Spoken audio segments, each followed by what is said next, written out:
Good morning बेटा। तो class 10th से भाई आज अपना अगला टॉपिक है सम एप्लीकेशन ऑफ ट्रिग्नोमेट्री। इससे पहले वाले जितने भी लेक्चर हैं हमने ट्रिग्नोमेट्री के बारे में पढ़ा था, ठीक है ना। और अब हम सम एप्लीकेशन ऑफ ट्रिग्नोमेट्री के बारे में पढ़ेंगे, जो 9th चैप्टर है हमारा क्लास 10th से। उसमें सिर्फ क्या है कि एक ही एक्सरसाइज है, ठीक है, और लगभग 16 के करीब क्वेश्चन है। सिंपल चैप्टर है और एक 5 नंबर का क्वेश्चन इसमें से हरियाणा बोर्ड या CBSE बोर्ड में ज़रूर आता है, दोनों में ही, ठीक है। तो बिल्कुल इम्पोर्टेंट चैप्टर है, एक ही एक्सरसाइज है, छोटा है, इजी है। किसके ऊपर डिपेंड करता है? ट्रिग्नोमेट्री के ऊपर डिपेंड करता है। और ट्रिग्नोमेट्री में भी कहाँ से? जहाँ से आपने वो टेबल रिवाइज की थी कि sin 30 क्या होता है, sin 35 क्या होता है, cos 60 डिग्री क्या होता है, ऐसे ही हमारे पास टेंजेंट की वैल्यू क्या है। और जो मैक्सिमम क्वेश्चन है बेटा इसमें मैं टेंजेंट से ही करवाऊंगा। जो आपने फॉर्मूला पढ़ा था पंडित बद्री प्रसाद हर हर बोले सोना चांदी तोले, उसका भी इसमें यूज होगा। और मोस्टली क्वेश्चन मैं टेंजेंट से करवाऊंगा। तो टेंजेंट 30, टेंजेंट 45 और टेंजेंट 60, इनकी वैल्यू तो आप बिल्कुल आप क्या कर लें, रट लें, ठीक है ना। तो देखो दो चीज़ों का आपने इसमें ध्यान रखना है। सबसे पहला पॉइंट है एंगल ऑफ एलिवेशन, कि एंगल ऑफ एलिवेशन होता क्या है, ठीक है। The case when we raise our head to look at the object, ठीक है ना। जब हम क्या करते हैं, किसी ऑब्जेक्ट को देखने के लिए अपने सर को ऐसे ऊपर उठाते हैं ना, तो उस केस में जो एंगल बनता है ना, उस एंगल को हम क्या बोलते हैं? एंगल ऑफ एलिवेशन बोलते हैं। जैसे सपोज करो ये हमारे पास एक क्या है, हॉरिजेंटल लाइन है ये, ठीक है, ये एक हॉरिजेंटल लाइन है और ऑब्जेक्ट हमारा यहाँ पर है और मैं यहाँ पर खड़ा हूँ। तो लगभग इसके पैरेलल में हॉरिजेंटल लाइन अब ये होगी ना, ठीक है। और मैं यहाँ खड़ा हूँ और यहाँ से मैंने इस ऑब्जेक्ट को देखना है, तो मेरी आंखें कैसे गई? ये एंगल जो बना है ना, इसको हम क्या बोलते हैं? Angle of elevation. सिंपल भाषा में हम यूँ कह सकते हैं, जब हम नीचे से ऊपर की ओर देखते हैं ना, और उस केस में जो एंगल बनता है वो क्या बनता है? एंगल ऑफ एलिवेशन बनता है, ठीक है ना। उसके बाद है एंगल ऑफ डिप्रेशन, इसका reciprocal. The case when we lower our head to look at the object, ठीक है। जब हम कहीं सपोज करो ये हमारे पास कोई भी बिल्डिंग है और उस बिल्डिंग में यहाँ पर हम खड़े हैं और ऑब्जेक्ट यहाँ पर है। जब ऑब्जेक्ट यहाँ पर है तो इसके पैरेलल में पैरेलल लाइन आपने जरूर हवा में बनानी है और वो डॉटेड बनानी है। जब हम यहाँ से यहाँ की ओर देखते हैं ना, तो ये वाला जो एंगल बनता है ना, इसको बोलते हैं एंगल ऑफ डिप्रेशन। और ये जो वाला एंगल मान लिया थीटा है, तो ये एंगल भी कितना होगा? थीटा होगा, क्योंकि ये दोनों के दोनों लाइन क्या है? पैरेलल हैं। और पैरेलल लाइन है तो ये एंगल कौन से हो गए? अल्टरनेट इंटीरियर एंगल हो गए, ठीक है। तो इस चीज़ का भी आपने क्या करना है? ध्यान रखना है। बस ये दो ही चीज़ हैं, angle of elevation, angle of depression, इनका यूज होना है। और जो trigonometry table sin 30, cos 30, tangent 30, इस तरीके की जो आपने वैल्यू याद की है वो आपने याद रखनी है। सिंपल चैप्टर है। अगर आपको डायग्राम बनाना आ गया तो चैप्टर में कुछ भी नहीं है, सिंपल चैप्टर है बिल्कुल, ठीक है। तो देखिए सम एप्लीकेशन ऑफ ट्रिग्नोमेट्री पे ये हमारा फर्स्ट लेक्चर है, ठीक है। तो देखिए एक्सरसाइज 9.1 से क्वेश्चन नंबर फर्स्ट, एक्सरसाइज 9.1 से क्वेश्चन नंबर फर्स्ट, ठीक है। तो बुक आपने साथ में लेनी है जब भी मैं स्टेटमेंट पढ़ूं, और जैसे ही मैं स्टेटमेंट पढ़ता हूं आपने बुक में देखना। देखो क्या क्या है इसने। ए सर्कस आर्टिस्ट, एक सर्कस का क्या है? आर्टिस्ट है। आपने जनरली सर्कस देखा होगा, और रस्से पे मतलब क्या करते हैं? अपने करतब दिखाते हैं। तो वो अपने करतब दिखा रहा है, जो कि हमारे पास क्या है? 20 मीटर लॉन्ग रोप है, ठीक है ना, यानी कि 20 मीटर लंबी की क्या है? रस्सी है। Which is tightly stretched and tied from the top of the vertical pole to the ground, ठीक है ना, जिसको हमने क्या कर दिया है? एक अच्छी तरीके से तने से बांध दिया गया है। कहाँ से? जो ग्राउंड के ऊपर एक पोल गड़ा हुआ था ना, उससे बिल्कुल टाइट बांध दिया गया है। Find the height of the pole, उस पोल की हाइट बताएं। ये तो सपोज करो वो पोल है और ये वो रस्सी है जिसके ऊपर चढ़कर वो आर्टिस्ट क्या कर रहा है? करतब दिखा रहा है। ये वो क्या है? रस्सी है, ठीक है। जिसमें रस्सी की जो हाइट है ना बेटा, वो कितनी दे रखी है? 20 दे रखी है। क्वेश्चन नंबर कौन सा कर रहे हैं बच्चों? हम क्वेश्चन नंबर फर्स्ट कर रहे हैं।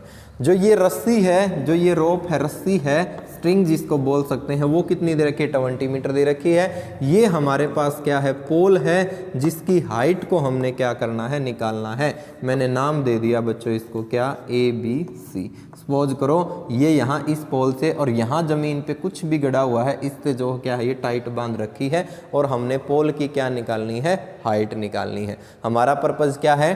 टू फाइंड हमारा पर्पज़ क्या है? To find the height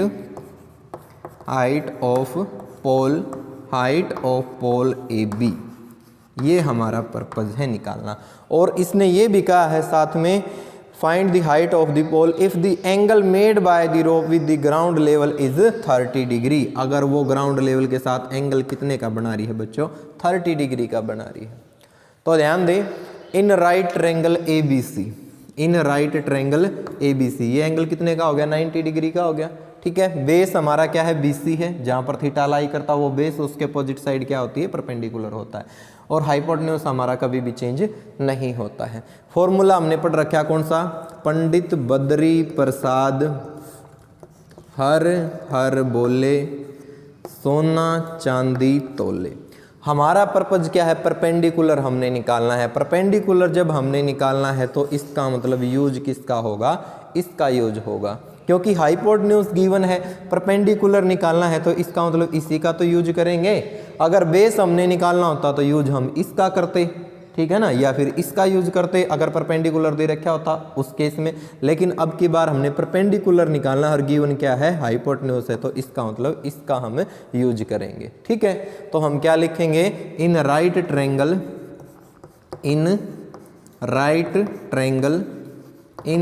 triangle कौन सी triangle? Triangle ABC, in right triangle ABC sine कितने का है? साइन है 30 डिग्री का। वहाँ थीटा होता था, वो कोई दिक्कत नहीं है, थीटा की वैल्यू 30 दे रखी। साइन 30 इज इक्वल टू क्या है? परपेंडिकुलर बाय में हाइपोटेन्यूज, और परपेंडिकुलर क्या है? AB है, तो AB और बाय में हाइपोटेन्यूज कितना है? AC है, तो AC की जगह AC लिखेंगे। अब साइन 30 की वैल्यू लिख दीजिए। कितनी है साइन 30 की वैल्यू? 1/2। AB तो हमने निकालना है, तो AB की जगह AB रहने दीजिए। डिवाइड में AC कितना है बच्चों? 20 है, तो 1/2 तो एज इट इज। इस 20 को इस साइड ले आए तो मल्टीप्लाई में आ गया ये, और इज इक्वल टू कितना रह गया? AB रह गया।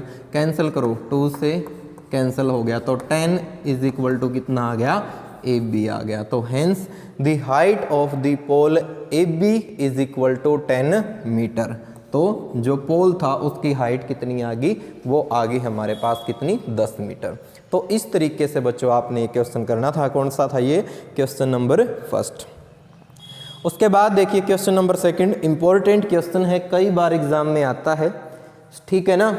तो मैं बता दूं इसकी स्टेटमेंट क्या है कि आंधी आने से जो है एक पेड़ 2 हिस्सों में टूट जाता है, और टूटा हुआ हिस्सा इस तरीके से टच करता है कि वो ज़मीन के साथ जो है ना कुछ डिग्री का एंगल बनाता है, और आपने पेड़ की क्या करनी है बच्चों? हाइट निकालनी है, ठीक है ना। तो देखो एक बार स्टेटमेंट को मैं बिल और ज़्यादा क्लियर कर देता हूँ। A tree break due to a storm, एक पेड़ जो है वो स्टॉर्म से यानी कि टूट जाता है। And the broken part bend, वो इस तरीके से बेंड होता है, show that the top of the tree touches the ground making an angle 30 degree with it. इस तरीके से टूटता है कि टूटा हुआ भाग जमीन के साथ 30 डिग्री का एंगल बनाता है। The distance between the foot of the tree to the point where the top touches the ground is 8 metre, ठीक है।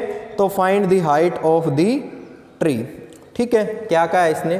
सपोज करो हमारे पास ये एक पेड़ था, यहीं से समझ में आ जाएगा, स्टेटमेंट ही है ये एक तरह से। क्वेश्चन नंबर सेकंड हम सोल्व कर रहे हैं, और एक्सरसाइज कौन सी है? 9.2 है।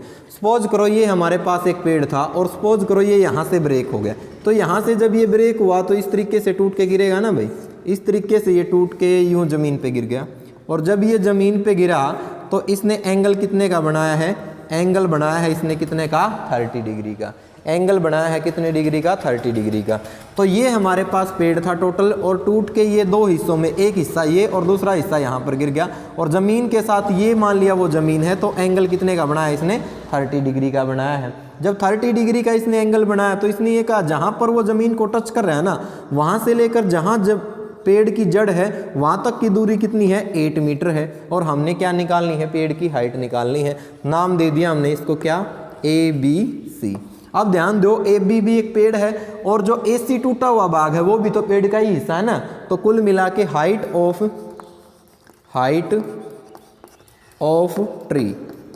ऑफ ट्री क्या होगी, बोलो, हाइट ऑफ ट्री होगी AB और प्लस में क्या हो जाएगा, AC। AB प्लस में AC, हमारा पर्पज क्या है, यही हमने क्या करना है, निकालना है। ठीक है, तो ध्यान दें, सेम वही फॉर्मूला भाई, पंडित बद्री प्रसाद हर हर बोले और सोना चांदी तोले। हमारे पास बेस गिवन है। जब हमारे पास बेस गिवन है तो बेस से मैं परपेंडिकुलर निकाल सकता हूं और बेस से मैं हाइपोटेन्यूज मैंने परपेंडिकुलर भी चाहिए है और हाइपोटेन्यूज भी चाहिए। इसका मतलब यूज किसका होगा, कोस का भी यूज होगा और टेंजेंट का भी। ठीक है ना, तो स्टार्टिंग में हम कोस का यूज कर लेते हैं। हम क्या लिखेंगे, इन राइट ट्रायंगल ABC। ठीक है, कोस क्या कहता है, बेस बाय में हाइपोटेन्यूज। कोस थीटा कितने का दे रखा है, 30 डिग्री का, तो 30 एज इट इज। उसके बाद बेस है बेटा BC, तो BC एज इट इज। और डिवाइड में क्या है, हाइपोटेन्यूज जो है AC है तो AC एज इट इज। ठीक है, कोस 30 की वैल्यू, कोस 30 होता है √3/2 और BC की वैल्यू दे रखी है 8, तो 8 एज इट इज। और डिवाइड में क्या दे रखा है, AC, तो AC हमने क्या करना है, निकालना। क्रॉस मल्टीप्लाई करें, AC तो आ गया बेटा इस साइड 8 और ये इस साइड आके रकम जो है पलट जाएगी, तो कितना आ गया, AC आ गया हमारे पास 16/√3। ठीक है, तो AC तो आ गया। अब AC आ गया, इसका मतलब मैं AB और निकाल लूँ तो मेरा काम आसान हो जाएगा। AB अब मैं इससे भी निकाल सकता हूँ, इससे भी निकाल सकता हूँ, मैं टेंजेंट का यूज करता हूँ बच्चों। ठीक है, तो अब क्या किया हमने, दोबारा से लिखा इन राइट ट्रायंगल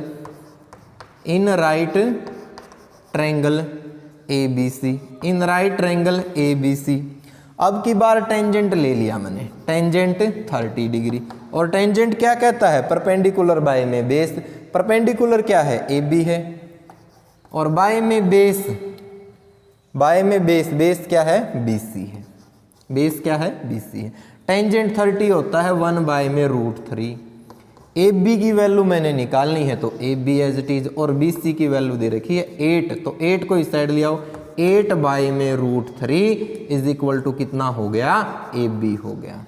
ठीक है, हमारा पर्पज क्या था, हमारा पर्पज था पेड़ की हाइट निकालना, जो कि हमारे पास क्या है, पेड़ की हाइट है AB प्लस AC। तो AB तो आया है बच्चों कितना, 8 में कितना, √3, और प्लस AC आया है कितना, 16/√3। दोनों को ऐड करोगे, एलसीएम सेम है, ऊपर वाला को डायरेक्ट ऐड कर सकते हैं, ये हो गया 24 को 8 मल्टीप्लाई में 3 लिख सकते हैं, बाय में कितना है, √3 है। और इस 3 को मैं क्या लिख सकता हूँ अब, √3 मल्टीप्लाई में √3 लिख सकता हूँ, और डिवाइड में कितना है, √3। इस √3 से ये √3 कैंसिल, कितना हो गया, 8√3 मीटर हाइट ऑफ ट्री आ गई। ठीक है, ये बात समझ में आ गई ना, आंसर ये भी ठीक है। लेकिन कभी भी नीचे जो रूट वाली टर्म है ना उसको नहीं रखते, क्योंकि ये पॉइंटों में होती है। ठीक है ना, तो इसलिए हमने क्या करना है, सोल्व करना है। इसको 8 मल्टीप्लाई 3 लिख सकते हैं, 3 को √3 इंटू √3 लिख सकते हैं, बिकॉज √3 का स्केयर हो जाएगा और स्केयर से स्केयर रूट कैंसिल होकर वापस 3 आ जाएगा। लेकिन इससे ये रूट कैंसिल हो गया तो कितना रह गया, 8√3 is height of the tree, total height of the tree. तो इस तरीके से आपने निकालना है कौन सा, क्वेश्चन नंबर 2। ठीक है, उसके बाद देखिए क्वेश्चन नंबर 3, एक क्वेश्चन और करवाऊंगा, उसके बाद अगले 2 क्वेश्चन आपने स्वयं करके देखने हैं बेटा, क्योंकि बच्चे खुद प्रैक्टिस करके देखते हैं ना, मैथ तब समझ में आता है। ठीक है ना, तो 2 क्वेश्चन आपने करके देखने हैं, 4th और 5th दोनों के दोनों सेम ही हैं। ठीक है, अगर नहीं निकलते हैं तो कोई दिक्कत नहीं, आप कमेंट बॉक्स में लिख देना, मैं नेक्स्ट एक्सरसाइज जो भी लेक्चर होगा उसमें ज़रूर करवाऊंगा। ठीक है, तो अब देखें आप कौन सा, एक्सरसाइज 9.1 से क्वेश्चन नंबर 3। ठीक है, a contractor plans to install 2 slides for children to play in a park, यानी कि एक पार्क में बच्चों को खेलने के लिए एक कॉन्ट्रैक्टर है, वो 2 तरह की फिसलन पट्टी लगाना चाहता है, झूले लगाना चाहता है।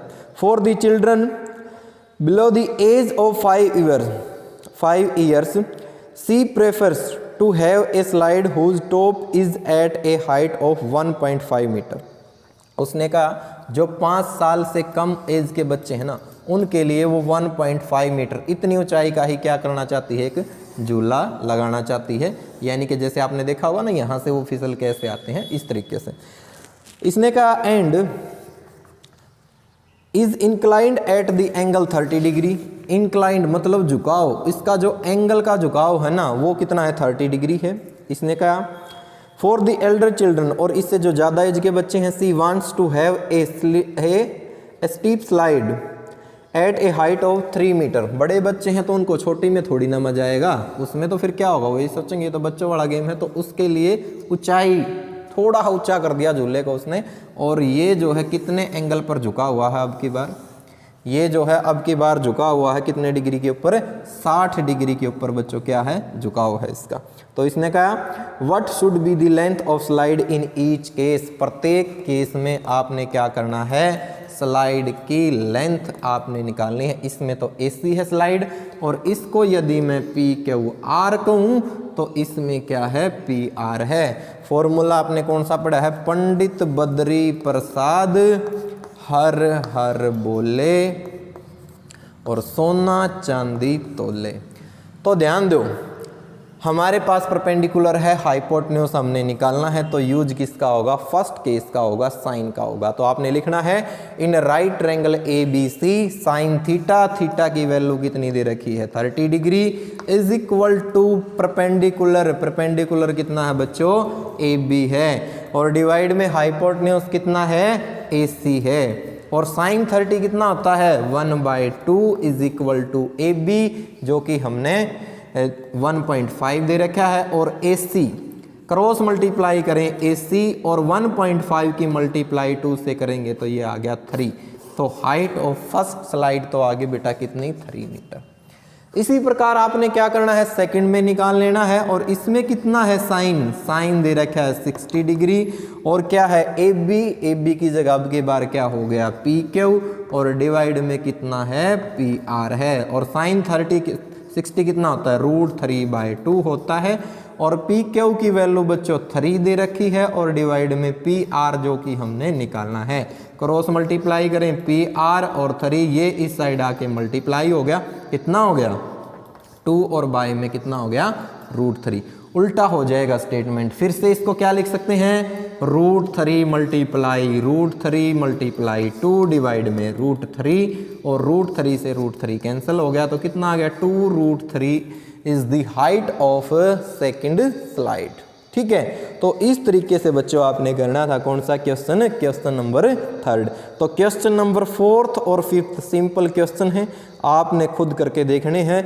1 डायग्राम की है, मीन्स मेरे पास 1 एंगल की है। जो इसके बाद क्वेश्चन नंबर 6 है वो अलग टाइप है, जो कि हम अगले लेक्चर में करेंगे बच्चों। तो आज के लेक्चर में बस इतना ही, तो मिलते हैं एक नए लेक्चर में। सभी बच्चों ने इसके अच्छे से नोट्स बना लेने हैं, सारे के सारे क्वेश्चन सोल्व करने हैं, और सोल्व करने के बाद जो भी हमारा टाइम है शाम का 4 से 5 बजे के बीच में जो आपने होमवर्क भेजना है उस पे आपने ही भेजना है। कोई भी प्रॉब्लम हो तो पर्सनली आप फ़ोन कर सकते हैं, नंबर मेरा ग्रुप्स में दे ही रखा है, वहाँ से आप कांटेक्ट कर सकते हैं किसी भी टाइम, क्योंकि लॉकडाउन है, लॉकडाउन में सारे के सारे टीचर्स खाली हैं। तो आप जब भी मर्जी हो तब भी आप कॉल करके पूछ सकते हैं कि सर यहाँ से मेरी ये प्रॉब्लम है, मैं आपकी हर एक प्रॉब्लम को सोल्व करूँगा। तो मिलते हैं एक नए लेक्चर में, तब तक के लिए जय हिंद।